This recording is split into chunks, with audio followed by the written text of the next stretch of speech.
که مرا شناخت آهنگ من کند و هر که مرا خواهد مرا جوید و هر که مرا جوید مرا یابد و جز من هیچ نگزیند.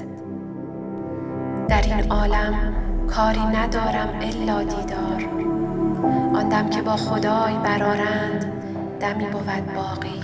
میگوید تو به رقص به خدا رسیده ای؟ گفت تو نیز رقصی کن تا به خدا برسی.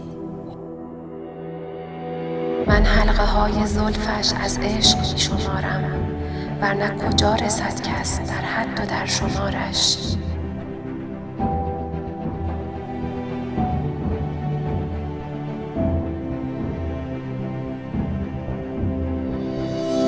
کعبه عشاق باشد این مقام، هر که ناقص آمد اینجا شد تمام.